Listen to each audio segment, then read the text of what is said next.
Welcome back for the latest episode of the Pints and Pundits podcast. In today's show, we're going to be looking at United and whether they can make top four. We're going to be looking at Marcus Rashford's new contract, Will De Gea sign his new contract, and also looking at Bruno Fernandes and Harry Maguire as they are being consistently linked with United over the summer. Loads more to get through. We hope you enjoy today's show. Let's go.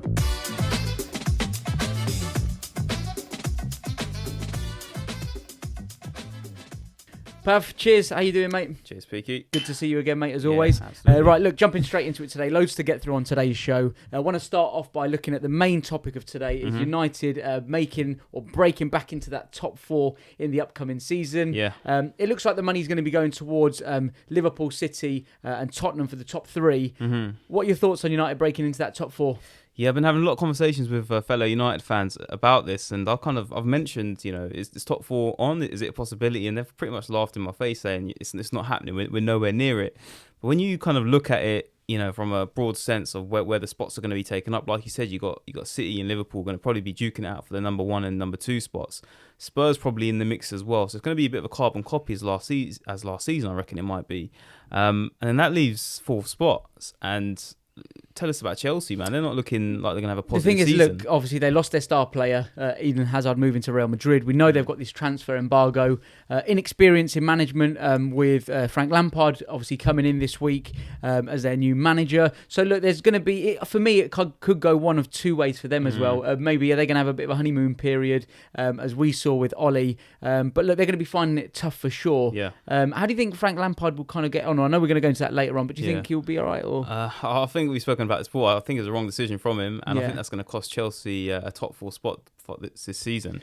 I think Chelsea are probably going to finish sixth, and I think fourth and fifth will be fought out between United and Arsenal. At the end of the season last year, obviously, look, we wrote the team off completely, and we know there was a lot of deadwood players that we wanted to see leave. We saw Ollie, interestingly enough, as well, after the Everton away game when we lost 4-0, he came out and said publicly there's going to be a lot of changes, and we could have potentially seen a lot of these players for the last time at Manchester United. Yeah. Obviously, look, we're well into the transfer window being open. We know the club are going off on their pre-season tour on Monday. We've still got a main bulk of the players who you would have expected would have been part of this major clear-out at the club. Do you think he's just keeping them because we need a big squad, or is it just simply we can't shift them because of the contracts they're on, the wages they're on, and other clubs not wanting to pay that sort of money for them? Yeah, I think it's a mixture of everything. Probably a few players want to stay around and take the pay packet weekly, see their contracts out. A few were probably waiting on incoming to maybe get out, or maybe vice versa, trying to get these guys out to get the ones in to fund the transfers. But looking at where we could potentially go for top four, we've had a look at the fixtures for the season, and the last 2 months, April and May, they're quite winnable games. So if it does go down to the final portion of the season, we're still in the mix for the top four. We're in a good position. I mean, let's go through the fixtures of April and May. So look, in April we play Brighton, Bournemouth, Aston Villa and Southampton, and then going into May is Crystal Palace, West Ham and Leicester. So on paper, looking at them, should be winning at least. You shouldn't be losing to any of them. No, we might drop maybe a couple of points. Maybe drop a point to Leicester, possibly West Ham or Palace. But the rest on paper are winnable, right? Winnable games, and if we can finish strong and we're in the mix for that kind of Champions League spot, we're in a good position. But is it just wishful thinking, Peaky? Do you kind of take into consideration as well the likes of Leicester, potentially Everton, Wolves, who we saw have a fantastic season last year? Do you see them potentially challenging for top four? Wolves are going to obviously have European football, with the Europa League. Yeah. Do you think that's going to be too many games for them? Are they going to have that kind of hangover that we saw Burnley have, and with the amount of games suffer, or are they potential contenders to break into that top four? Yeah, I think that trio of teams, Leicester, Wolves and Everton, possibly West Ham as well, they're going to be fighting for it. They're going to be in the mix, and don't be surprised that, come November, December time, one of those teams is in the top four and they're playing well. I think as the season goes on, it will tail off and kind of squad depth will show. But they've got every chance of, going all the way. But I think it's going to be one of the usual top six getting within the top four. Do you think City, Liverpool and Spurs are going to kind of dead on for the top three, or do you reckon there might be a bit of an upset there? I think dead on. Yeah. I think you know what it is. Especially with Spurs buying Ndombele, it's a statement of intent. Definitely, and Liverpool, even if they didn't or haven't or aren't going to sign anybody this summer, looking at their squad last year, they're like a well-oiled machine now. They're all at quite a good age. You could say James Milner, is probably got maybe a season left in him at that level. But the rest of their team is of a good age. So even if they didn't bring anyone in, they're going to be there or thereabouts. Man City, as they've done season in, season out, they've added to their squad. So they're going to be in contention, definitely. Yeah. Might even go on, and we covered it as well in the week about potentially breaking more records and stuff. Season, so we know they're going to be there. And then Spurs, new stadium, they're back home. Last season they had the inconsistency of playing at Wembley. They're going to be playing in front of their home crowd back at White Hart Lane, the new stadium. So they're going to be keen to, push it on. I think as a football club as well, Spurs, now they're in a position where they've got this new stadium. They're going to look to invest, like we've seen with Ndombele coming in. Yeah. They know they're going to be looking to strengthen that team to be competing at the very, very best level. But look, we've been linked with a couple of players quite strongly in the season. In this transfer window with Bruno Fernandes and Harry Maguire. Yeah. If them two players were to potentially come in, would you be happy with the business that we've done this summer? It depends who's going out. So obviously Lukaku's looking like it's pretty much a done deal to Inter. It all depends on what's going to be happening with Pogba. I think he holds the key to this transfer window and the key to us possibly taking the top 4 spot. If he leaves and we don't recruit correctly and replace adequately in the right positions, then I don't think top 4 is happening. If we keep Pogba, possibly get Fernandes, possibly get a striker, maybe even a right winger, then top 4's on, man. It's on. Are you a bit concerned at the state of the current squad in terms of key players or big personalities within that team? Pogba, De Gea, contracts still not being sorted out, or Pogba's, in his case, obviously coming out and making them comments about wanting to go and have a new challenge, if you like. Are you concerned that the closer we get to the transfer window and something's not come out and publicly said that he's staying, or even, I wouldn't be surprised if he's named as our captain if he is to stay, but without having that breaking news, is it a bit of a doubt in your mind of where he is and where his head's at? I think Ollie's got a bit of a plan in progress. Obviously, we've seen the Rashford contract midweek. Talks of the De Gea being offered 350 grand a week, which we'll get onto a bit later. Today, Pereira and Tuanzebe, new contracts. So I think Ollie's kind of put in his head, like, these are the players I want with me. These are the players that are going to be following my philosophy. And then comes a bit more difficult stars to deal with, your Pogbas and, possibly De Gea as well, because he's shown intent of leaving. Whether that gets wrapped up before, it's not going to get wrapped up by the time we fly out this weekend or next week, but it's got to be done soon. I think hopefully by middle of July we've got some sort of focus on what players are going to definitely be on our squad. Do you think that must be quite frustrating for Ollie as a manager, where he obviously wants to have a group of players that he knows he's going to be working with for the new season? So, right from the start of their pre-season training when they're abroad, certainly, where they will be working on patterns of play, systems of play, formations, that sort of thing. He would want to know that bulk of his squad, who are going to be his key personnel. If you're dropping in, let's say Bruno Fernandes, beginning of August, then it's going to take him a few of the first games of the season to be ready. We need to be ready day dot against Chelsea. Or it could go the other way, where he could be working and building this style of play around someone like Pogba, for instance. But then he ends up leaving towards the end of the... you've got to redo all the tactics. And then it kind of sets us up for a bit of maybe a tricky start then. Yeah, it's going to be a very interesting first few games of the season.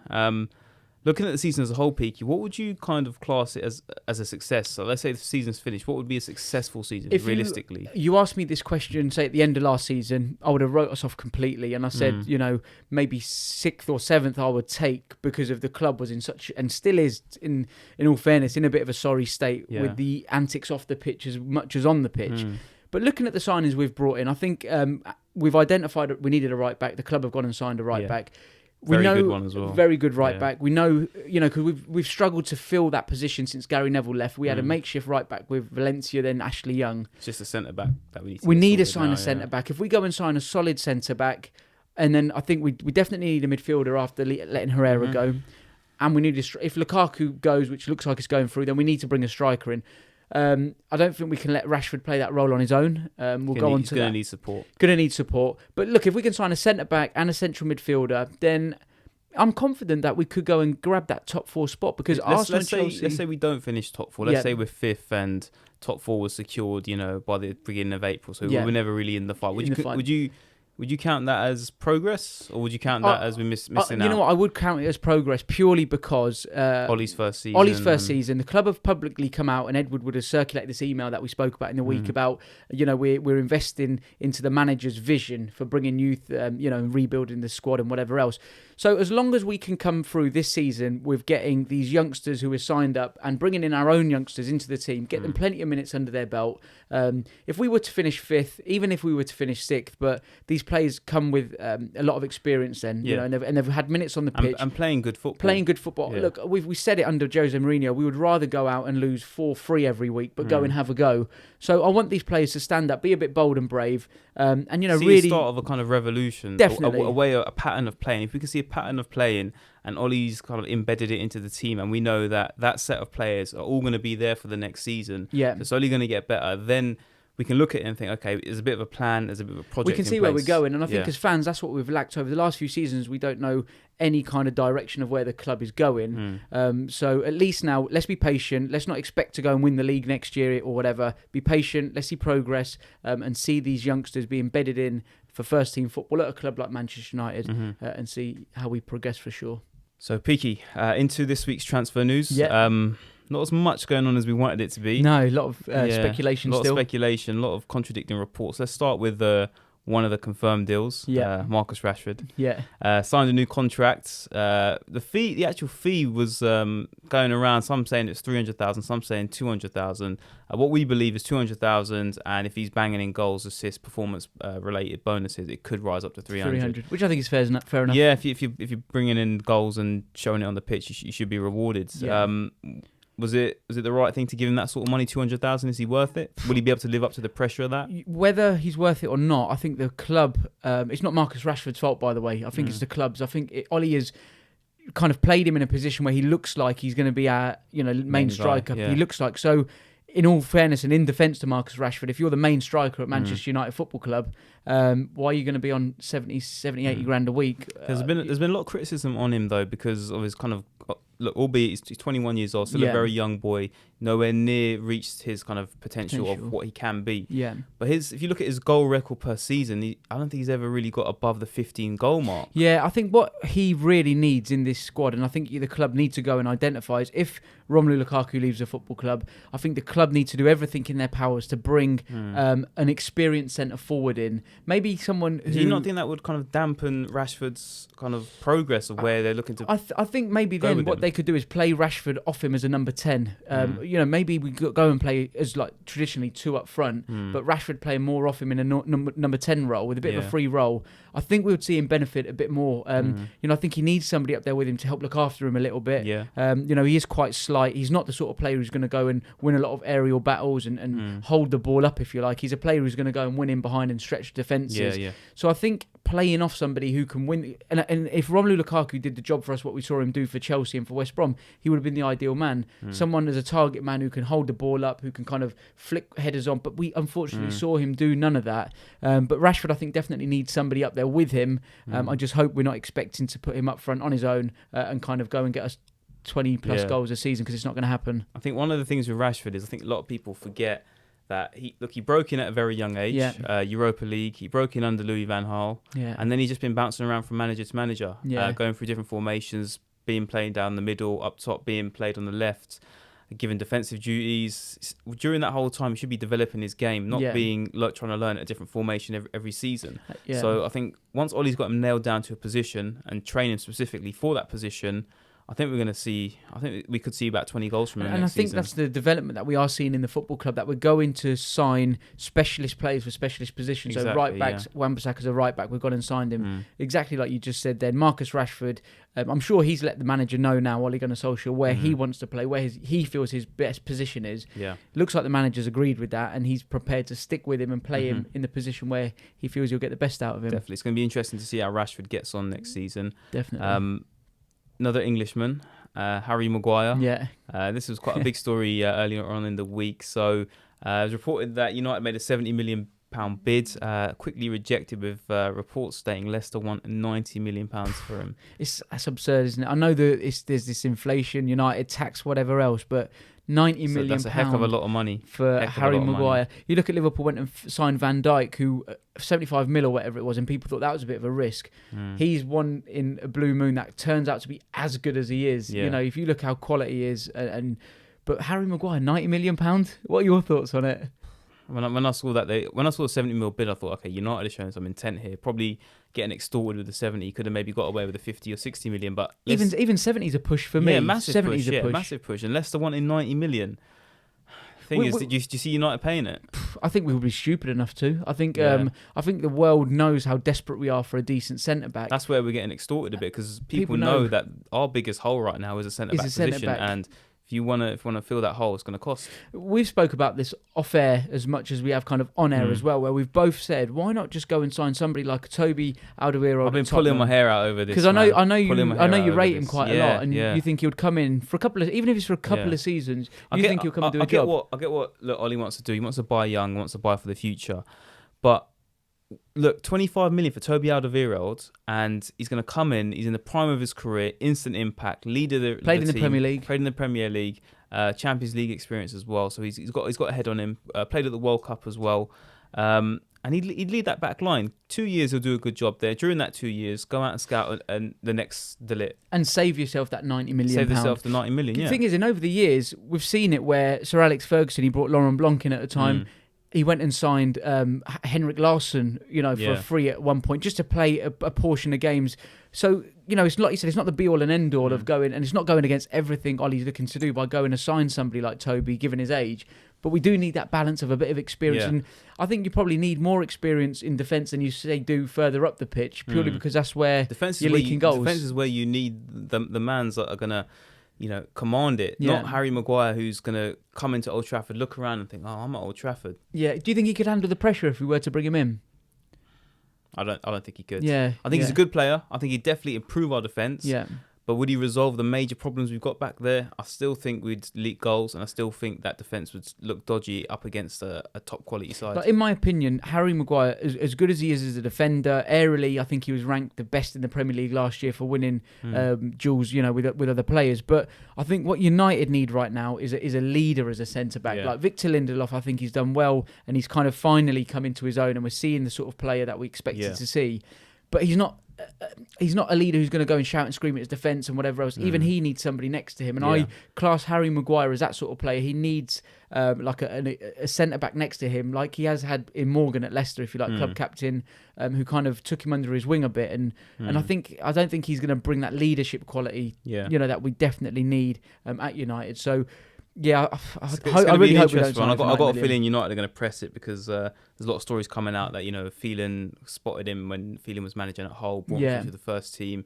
Stories about Fergie giving Maguire a phone call when Sheffield United played United in the FA Youth Cup after the game, because Maguire had a head injury. Fergie called him up and said, keep playing well, you get to the top level. And then ever since that, Maguire's dream has been to play. All these kind of stories are circling around, trying to build a narrative of it.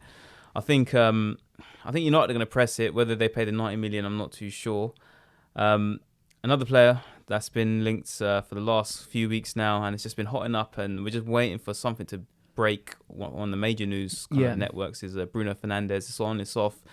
Reports saying that a deal was agreed over the phone, just waiting for agents to fly in. And then we're getting reports that he's agents having talks with Liverpool. Yeah. No one knows what the real truth behind this deal is. We just need to get this done as soon as possible, don't we? 100%. And I think if you want to identify a player who's going to come in and make a difference straight away, Bruno Fernandes definitely comes into that category. Look, he's been captain of Sporting Lisbon, so we know he's got leadership qualities. He's got captaincy qualities. So I'm not saying he's going to come and be our captain, but he's got them sort of qualities, as well as on the pitch. He's, his goal contribution and assists last season spoke for themselves. A lot of people say, it was a Portuguese league, but I'm pretty sure looking at his stats, he actually banged a hat-trick against Benfica. Benfica are no joke. No, exactly. And the thing is with Bruno Fernandes is, he's going to come in and make that difference. He's a player we need in terms of someone from midfield chipping in with goals. And I say it time and time again, we've not had someone like that since Paul Scholes or Ronaldo was at the football club. £50 million, it looks like is going to get the deal done. We signed Fred for £50 million. Exactly. He's played a handful of games. I'll pay 60 million for Fernandes. That's what I mean.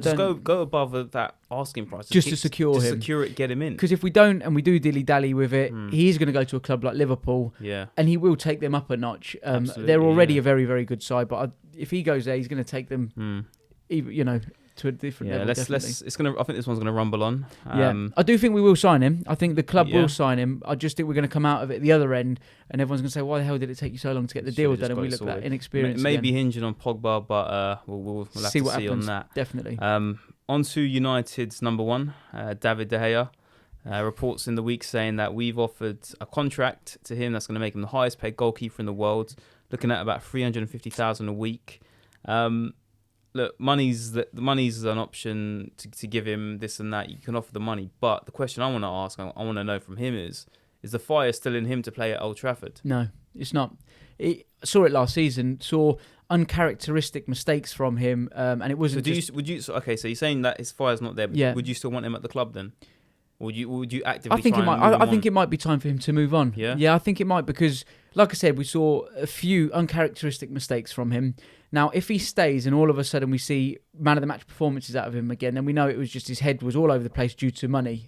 So obviously, look, money is work for him at the end of the day. It's a short career, but I want players at the football club who want to play for the badge, not just because of what their contract's paying them. I feel a little bit for him, because he came at a time, obviously, the end of the Fergie era, won a Premier League title.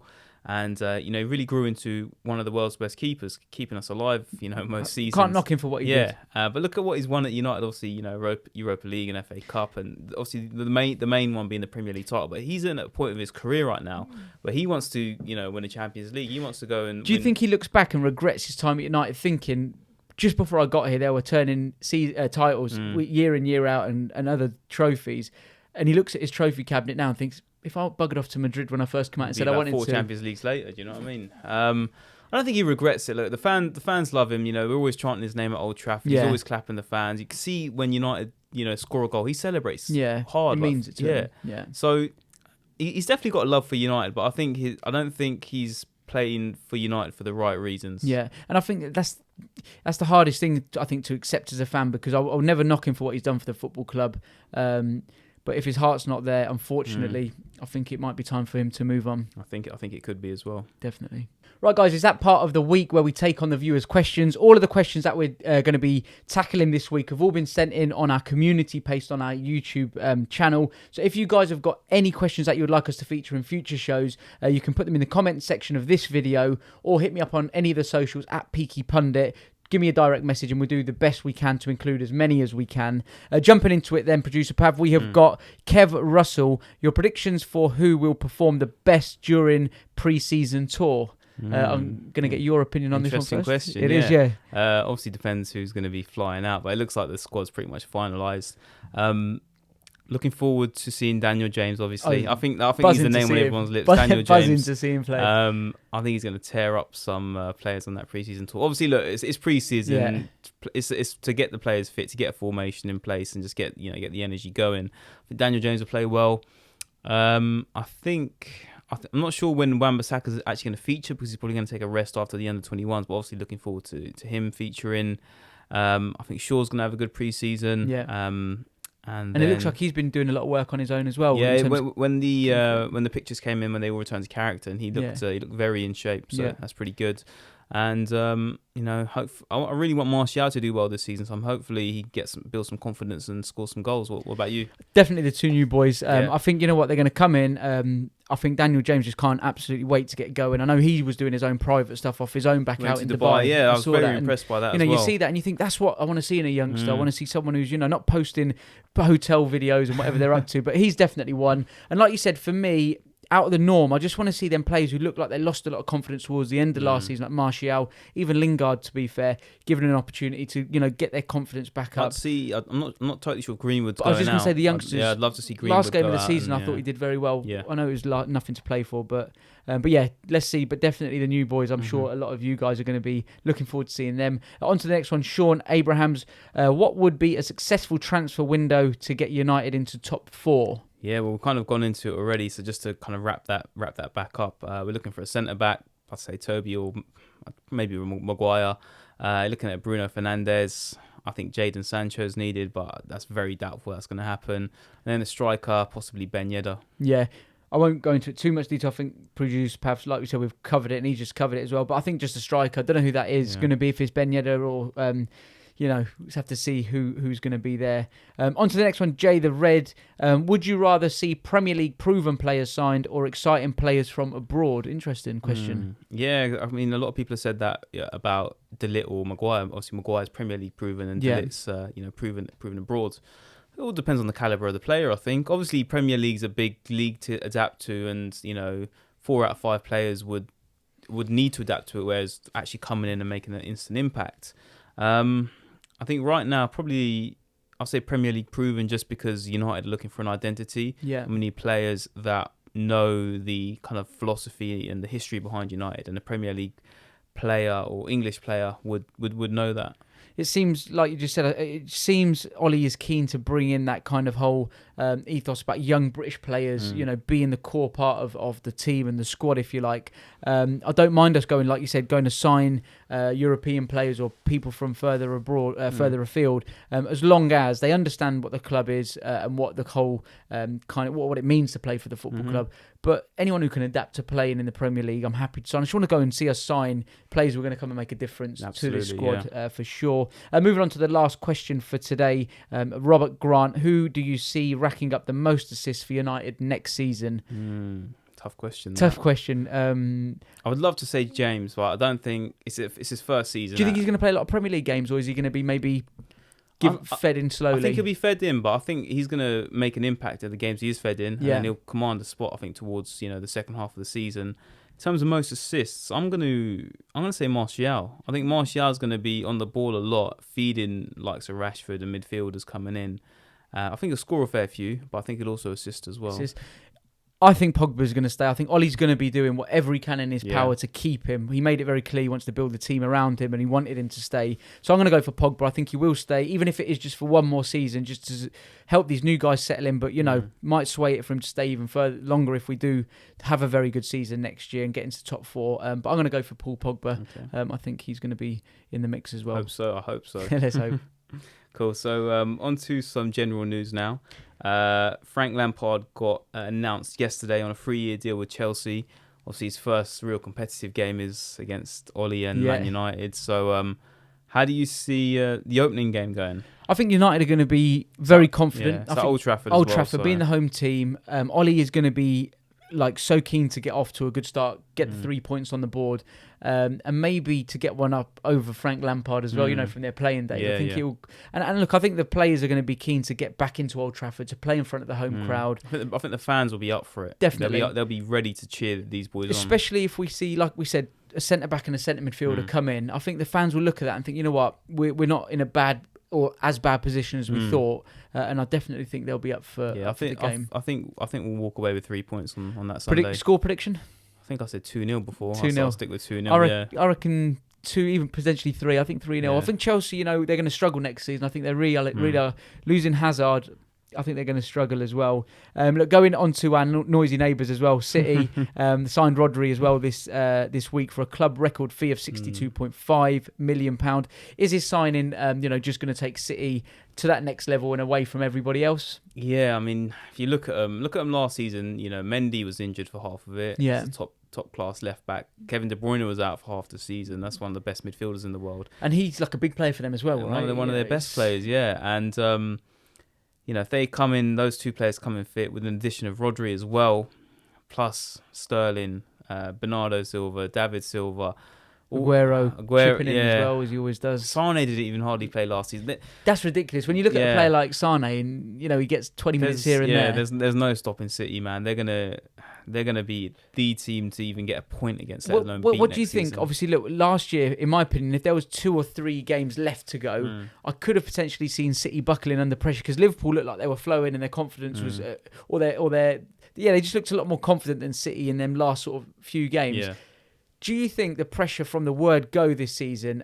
Man City will know Liverpool a serious title contenders. I think City might have underestimated them a little bit last season at the beginning. Do you think this season they're going to be focused to say, right? Pep's going to know, look, this is going to be a grind. This is going to go down to the wire. So it's all going to be about What is it goals. about Pep that how he manages to squeeze that extra 4 or 5% out of players during games? What is it? So just class manager, mate.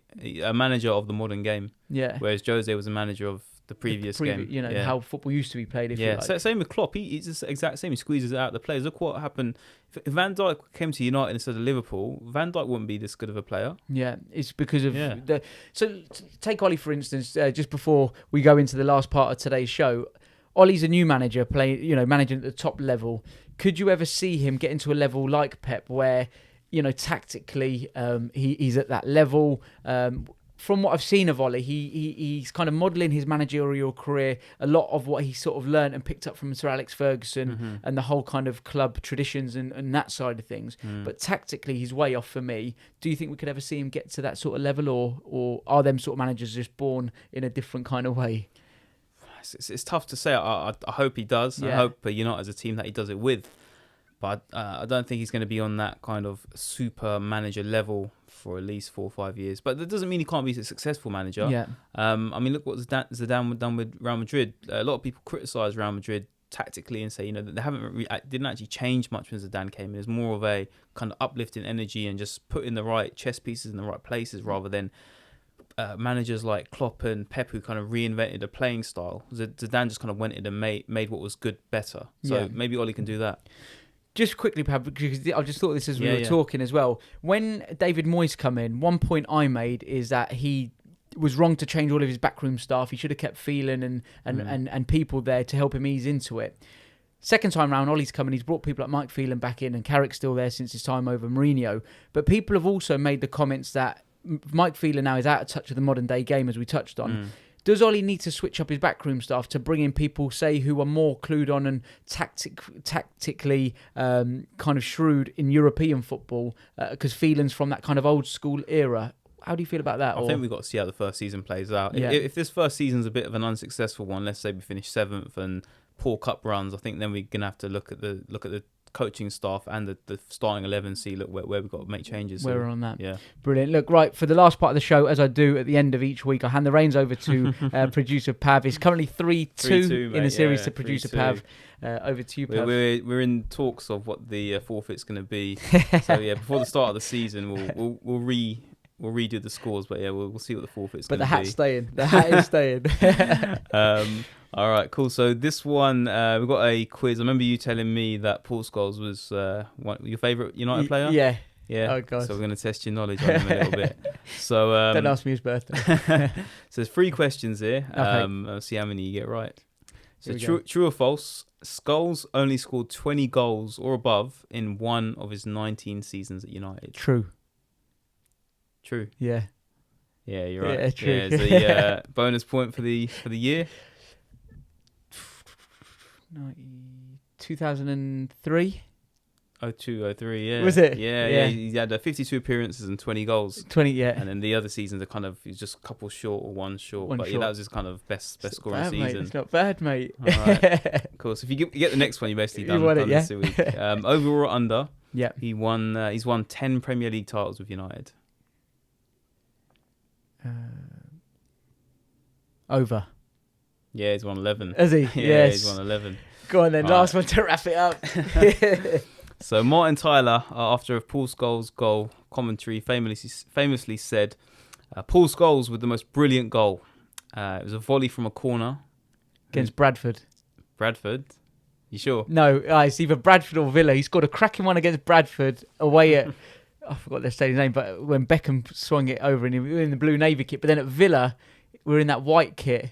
And he hit it. I'm going to go for Villa. Yeah, it's Villa. Was it Villa? 2006, yeah. Corner whipped in, headed out. And he just hammered it, didn't he? He dropped from about 100 yards. Yeah, I remember watching that, man. It was amazing. That was incredible, wasn't it? What a player. Tied up 3-3 now. 3-3, mate. 3 clean sweep. I should get another point. That's good. Nice one. But listen, guys, that is all we have got time for this week's podcast. Hope you guys have enjoyed tuning in. Guys, if you haven't already, don't forget to hit the subscribe button on this podcast. Also, if you're watching this on YouTube, give us a subscribe on our YouTube channel. Check out our latest content. We try and bring you out daily videos of latest transfer talk for United as well. And if there's anything you want to see in particular, leave it in the comment section of this video. Thanks for tuning in. We'll be back again very soon. Thanks for checking out the latest video. Don't forget to click here for more of our great content and give us a subscribe.